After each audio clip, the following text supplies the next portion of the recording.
Hello mga pusing mga madam, shoutout sa buong mundo. Shoutout dyan sa Luzon, Visayas, Mindanao, Philippines. Good morning o magandang gabi dyan sa inyo sa Pilipinas. At good day sa buong mundo mga pusing mga madam.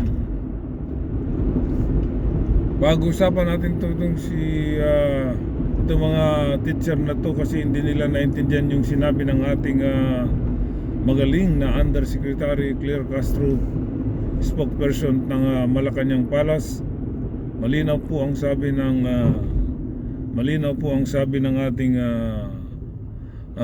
ating spokesperson na si Undersecretary Claire Castro. Ang sabi niya po doon, hindi po niya nilalahat ang teacher.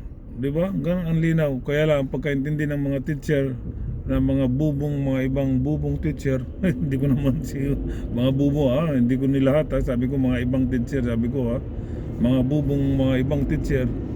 Ang pagkaintindi nila sa sinabi ni Claire Castro ay nilahat na ni Claire Castro ang mga teacher. Malinaw po at tatlo kong pieces ang inulit pinanood ang sinabi ni Castro. Ang sabi niya, yung may mga ibang teacher, ang linaw na sinabi niya na may mga ibang teacher na minsan sa mga estudyante tinuturuan pa ng mali. May mga iba, ang linaw po ang pagkasabi ni Claire Castro. Kaya lang yung mga ibang teacher, ang pagkaintindi na nilahat na ni Claire Castro. So talagang may mga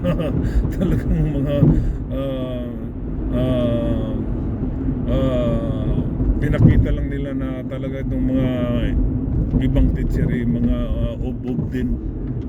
Tama naman si Claire Castro dahil nga napatunayan din naman niya na yung teacher doon sa Davao, di ba? Na yung ibang teacher doon sa Davao ay mismong mga estudyante pa niya na tinuruan niya ng bastusin ng ating mahal na Pangulo. O di ba, anong ginawa ng teacher sa Davao? Nagsorry, di ba? Nagsorry siya sa ating mahal na Pangulo, nag-apologize, pero huli na ang lahat. Kung ako doon sa teacher na ng bastos doon kay Pangulo, ay dapat tanggalan na ng lisensya yan para hindi na pamarisan ng mga ibang teacher. Ito pa, sino ba yung director na ubod ng bubo, yung alaga ni Amy Marcos na si Babalina? Sino ba yung director nga? Biruin mo, ang sabi niya ang kanyang mga magulang daw ay teacher din, retired din, sabay mura sa ating Undersecretary Claire Castro, sabay mura. O di ba?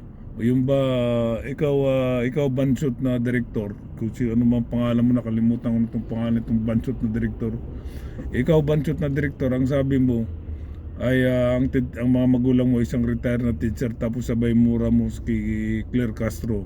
Yan bang tinuro ng teacher mong magulang na magmura? O di ba? Tama lang si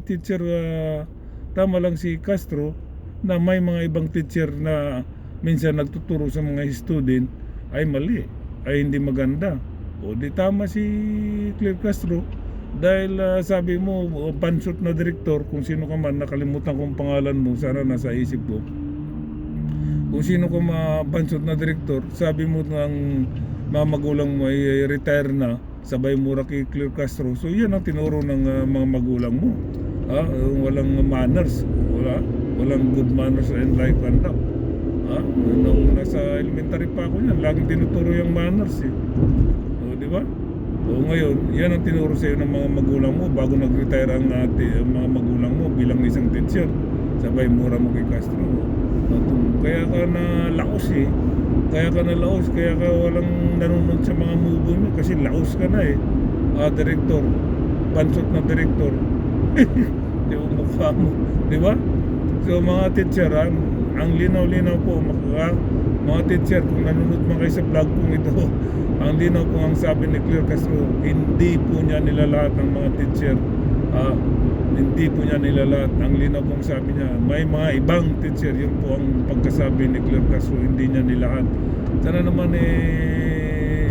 sana naman wag niyo nang batikusin ng si Claire Castro kasi po ang linaw ng sabi niya, di ba? So makinig kayo mga teacher, wag yung puro kayo banat ng banat, hindi niyo muna pinapanood yung sinabi ni Undersecretary Claire Castro. Malinaw naman na hindi niya nilalahat. Okay? Totoo naman yung sinabi niya.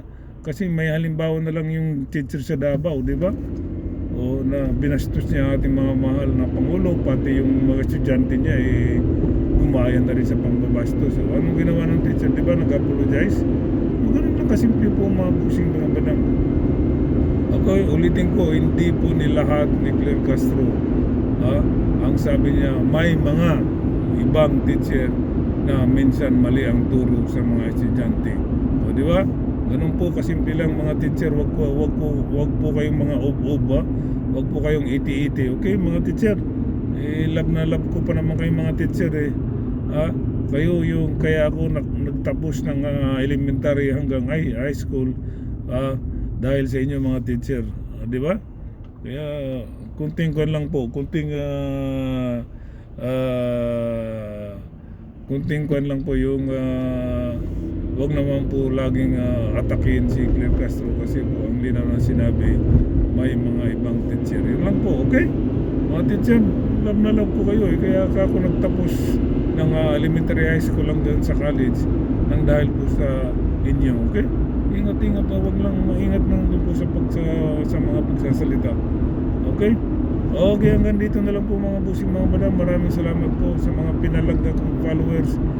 We love you all. Nandyan lagi po kayo sa tabi ko. Sa mga hindi pa po nag-follow, please like and share.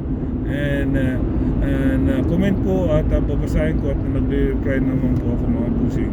Please, ito na naman ako sa mga didis. Ito na naman ako mga didis. Nagbibigay ng sakit ng ulo sa inyo at sama ng loob dahil hanggang ngayon ay utak didilis pa rin kayo, mga hinayupak kayo. Okay.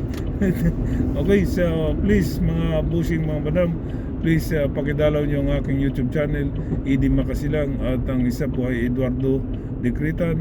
Yan pong mga YouTube channel ko, please dalawin nyo po at click ang notification. Pag nakita nyo yung all tuldukan nyo lang po yan mga busing mga badam na makita nyo lahat ng mga in-upload ko.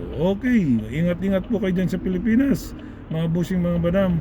Okay, dahil patuloy pa rin ang ulan, ay dahil po yan ay seasonal ng tag-ulan dyan sa Pilipinas, ingat lang po lagi ngayon at laging magdala ng payong para makakasigurado tayo sa healthy ninyo mga busing mga badam. Okay, bye bye. Ang kapayapaan ay sumasa inyo.